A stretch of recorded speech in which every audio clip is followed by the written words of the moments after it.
তিনটি অভ্যাস যদি কারোর মধ্যে থাকে ও ব্যক্তির জাহান্নাম নিশ্চিত, গ্যারান্টেড জাহান্নামে। তিনটা অভ্যাস যদি কোনো মানুষের মধ্যে থাকে ও ব্যক্তির জাহান্নাম গ্যারান্টেড, ও জাহান্নামে যাবে কনফার্ম, এক বিনা হিসাবে জাহান্নাম, জান্নাতে না। এই তিনটি অভ্যাস কি আপনার ভিতরে আছে, তাহলে আপনার জন্য কিন্তু জাহান্নাম নিশ্চিত। নাউজুবিল্লাহ। আমরা সকলেই জান্নাতে যেতে চাই, কিন্তু জান্নাতের আমলগুলো কেউ করতে চাই না। কিন্তু আমল না করলেও আমরা যদি এই তিনটি কাজ যদি করি তাহলে জাহান্নামে যেতে হবে। আর যদি এই তিনটি কাজ থেকে বেঁচে থাকতে পারি তাহলে আল্লাহ চাহে তো আমাদেরকে জান্নাতে দিতে পারে। কোন তিনটি কাজ আজকের ভিডিওতে সম্পূর্ণ আপনাদেরকে দেখানো হবে। আপনারা অনেক ভিডিও স্কিপ করেন, আপনার লাইফের জন্য, আপনার জীবনের জন্য এই তিনটি কাজ অবশ্যই জানা জরুরি। তাই রিকোয়েস্ট করছি না টেনে সম্পূর্ণ ভিডিওটি কন্টিনিউ করবেন এবং আপনার বন্ধু বান্ধব প্রিয়জন যারা আছে সকলকে জাহান্নাম থেকে বাঁচানোর জন্য অবশ্যই ভিডিওটি শেয়ার করে দিবেন। তো চলুন আগে তিনটি কাজ জেনে আসি, তারপরে বাকি কথা বলবো ইনশাআল্লাহ। আল্লাহ রাসূল সাল্লাল্লাহু আলাইহি ওয়াসাল্লাম বলেছেন, দেখেন আল্লাহ তাআলা কিন্তু কোনো মানুষকে জাহান্নামে পোড়ানোর জন্য বানান নাই।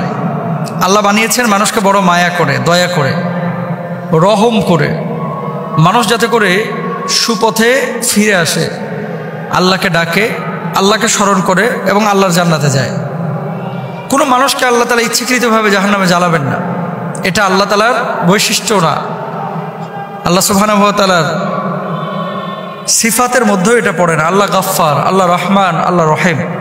কিন্তু এমন কিছু কাজ আছে যে কাজগুলোকে আল্লাহ অত্যন্ত অপছন্দ করেন, নবী অপছন্দ করেন, কিন্তু এই কাজগুলো মানুষ অহরহ করছে। এই কাজগুলো করার কারণে মানুষ নিজের আশ্রয়স্থলটাকে জাহান্নামে বানিয়ে নিচ্ছে। তারা কারা? এক নম্বর, রাসূল আকরাম সাল্লাল্লাহু আলাইহি ওয়াসাল্লাম বলেছেন, মুদমিনুল খামর, যে মানুষটা নিয়মিত মদ পান করে, বছরে একবার পান করলো সে কবিরা গুনাহ করেছে।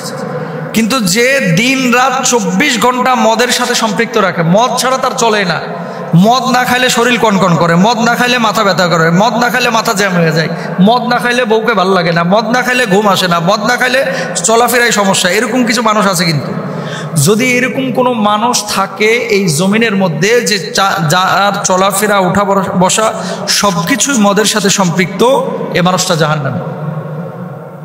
জাহান্নামকে তার আশ্রয়স্থল বানিয়ে নিয়েছে। রাসূল আকরাম সাল্লাল্লাহু আলাইহি ওয়াসাল্লাম বলছেন, মদ পানকারী ব্যক্তির 40 দিনের নামাজ কবুল হয় না। সে তওবা করলে তবে আল্লাহ তাআলা তার তওবা কবুল করেন। যদি সে আবার মদ পান করে তাহলে আল্লাহ তাআলা তার 40 দিনের আবার নামাজ কবুল করেন না। এর মানে এই না যে আমি একবার মদ খাইছি বা সিগারেট খাইছি বা জর্দা খাইছি বা নেশা করেছি, থাক আর নামাজের ধারে কাছে যাওয়ার দরকার নাই, কারণ 40 দিন তো নামাজ কবুল হবে না। বিষয়টা এরকম না। নামাজটাও পড়বে, তওবাটাও কন্টিনিউ করবে, আর মদটাকেও ছেড়ে দেওয়ার চেষ্টা করবে। ওয়া আনতুম সুকারা লা তাকরাবুস ইয়া আইয়ুহাল্লাযীনা আমানু লা তাকরাবুস সালাতা ওয়া আনতুম সুকারা, হে ঈমানদাররা তোমরা নামাজের ধারে কাছে যাও না। কখন?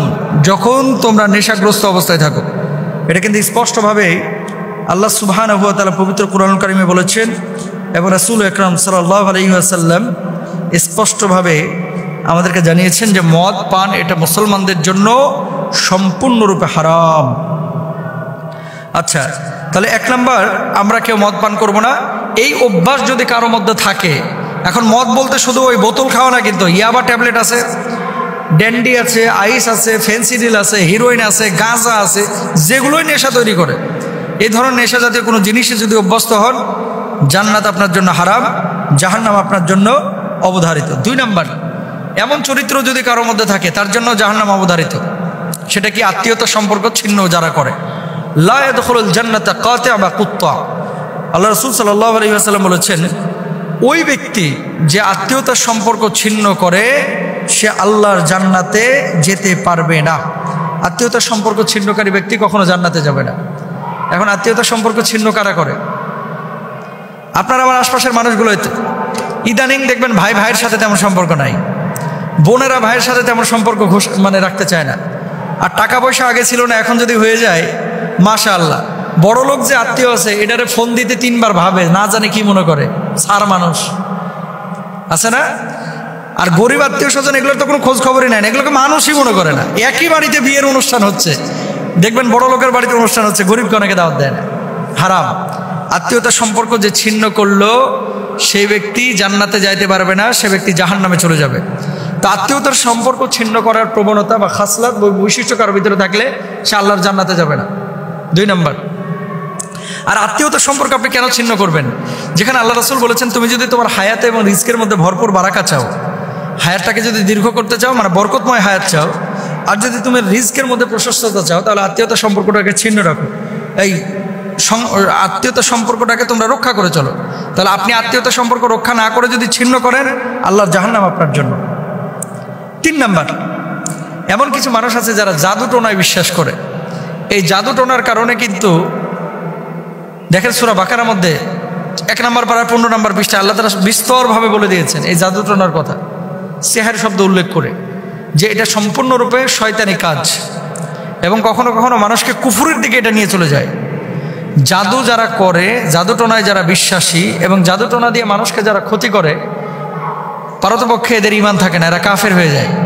অনেক মুসলমান কিন্তু এই কাজ করে, অন্যের ভালো সহ্য করতে পারে না, এর জন্য তাবিজ করে। রাসূল সাল্লাল্লাহু আলাইহি ওয়াসাল্লামকেও পর্যন্ত করা হয়েছে, যার পরিপ্রেক্ষিতে আল্লাহ তাআলা সূরা ফালাক নাস নাজিল করেছেন। তো জাদু টোনায় জড়ানো যাবে না, জাদু টোনায় বিশ্বাস করা যাবে না, জাদু টোনা যারা করে তাদের ধারে কাছে যাওয়া যাবে না, আরেকজনের কাছে তদবির নিয়ে এসে আরেকজনের ক্ষতি করা যাবে না। যদি এরকম কেউ করে, সম্পূর্ণরূপে কুফরি কাজ করে এবং তার ঈমান থাকবে না। তাহলে স্থায়ীভাবে যে 3টা অভ্যাস মানুষকে জাহান্নামের দিকে নিয়ে যায়, আমরা পাইলাম কি? 1 নম্বর হচ্ছে মদ পান, 2 নম্বর হচ্ছে আত্মীয়তার সম্পর্ক ছিন্ন, 3 নম্বর হচ্ছে জান্নাতে এই জাদু টোনায় যারা আসক্ত। রাসূল আকরাম সাল্লাল্লাহু আলাইহি ওয়াসাল্লাম সাহাবীদেরকে বললেন, ও সাহাবীরা, আমার উম্মতের মধ্যে 70,000 উম্মত রয়েছে যারা বিনা হিসেবে আল্লাহর জান্নাতে যাবে।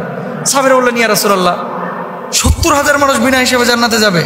এই কথা বলে নবীজি ঘরে চলে গেছে, আর বলেন নাই যে কারা। কতক্ষণ পরে সাহাবীরা আলোচনা শুরু করেছে গোল গোল হয়ে, যে আচ্ছা এরা কারা? কে বলছে সাহাবীরা, কে বলছে শহীদরা, কে বলছে নবী আলাইহিস সালাম। কতক্ষণ পরে আল্লাহ নবী বের হয়েছে, বলছে কি নিয়ে তোমরা এত আলোচনা করছো? সাহাবীরা বললেন, ইয়া রাসূলুল্লাহ, আপনি যে বললেন যে 70,000 মানুষ বিনা হিসেবে জান্নাতে যাবে, এরা কারা? আমরা তো এটা নিয়ে কনফিউশনে পড়ে গেছি। আল্লাহ নবী বললেন, লা ইয়াস্তারকুনা ওয়ালা ইয়াতাইয়ারুনা ওয়ালা ইয়াতাওউনা ওয়ালা রাব্বিহিম ইয়াতাওয়াক্কালুন। যারা দাগ কেটে চিকিৎসা গ্রহণ করে না, গালগুল কাইটা, হাত পা কাইটা, তারপরে আগুনের শেক টেক দিয়ে এমনভাবে স্পট ফেলে, এই ধরনের কোনো চিকিৎসা যারা গ্রহণ করে না, ওই ঝাড়ফুঁক আর কি, অবৈধ ঝাড়ফুঁক যেগুলা, অশুভ লক্ষণ যারা বিশ্বাস করে না, অলক্ষণী কুলক্ষণী বলতে কোনো কিছু পৃথিবীতে নাই, সব কিছুই ভালো। তবে হ্যাঁ, কখনো কখনো মানুষ আপনার ক্ষতি করতে চায়। এই জন্য আল্লাহ রাসূল সাল্লাল্লাহু আলাইহি ওয়াসাল্লাম আয়াতুল কুরসির আমল শিখিয়েছেন, সূরা ফালাক নাসের আমল শিখিয়েছেন। অশুভ লক্ষণ বিশ্বাস করা যাবে না। বিড়াল দৌড় মারছে, কাক বাড়ির ওপরে ডাক দিয়েছে, এই জন্য খারাপ কিছু আসবে, বিশ্বাস করা যাবে না। এবং আল্লাহর ওপরে সবসময় তাওয়াক্কুল করতে হবে। আর অবৈধ ঝাড়ফুঁক, মাছের চোখ দিয়া, মাছের আইস দিয়া, মহিলার ওই যে ঘর থেকে চুল নিয়ে এসে আরেকজনের উন্নার কোনা কাইটা নিয়ে এসে তাবিজ করে সেই মেয়েকে বসে আনার জন্য চেষ্টা করা, তদবির করা, চেষ্টা চালানো সম্পূর্ণরূপে হারাম, এগুলো করা যাবে না। আল্লাহ তাআলা আমাদেরকে বোঝার তৌফিক দান করুন। যাই হোক দর্শক মণ্ডলী, সম্পূর্ণ ভিডিওটি দেখতে পারলেন, গুরুত্বপূর্ণ 3টি বিষয় জানতে পারলেন। আপনি এই 3টি বিষয় এখন থেকে পরিহার্য করবেন এবং যদি না করে থাকেন তাহলে আলহামদুলিল্লাহ, জীবনে কখনো করার চিন্তাও করবেন না। এবং এই 3টি কাজ থেকে বেঁচে থাকার জন্য আপনার ফ্রেন্ড সার্কেল যারা আছে, আত্মীয় স্বজন যারা আছে, তাদেরকে ভিডিওটি শেয়ার করে দেখার সুযোগ করে দেবেন। সম্পূর্ণ ভিডিও মিলে আপনার মন্তব্য কমেন্ট বক্সে কমেন্ট করে জানাবেন। ভিডিওটি ভালো লাগলে লাইক এবং শেয়ার করবেন। তো সবাই ভালো থাকবেন, সুস্থ থাকবেন। আসসালামু আলাইকুম ওয়া রাহমাতুল্লাহি ওয়া বারাকাতুহু।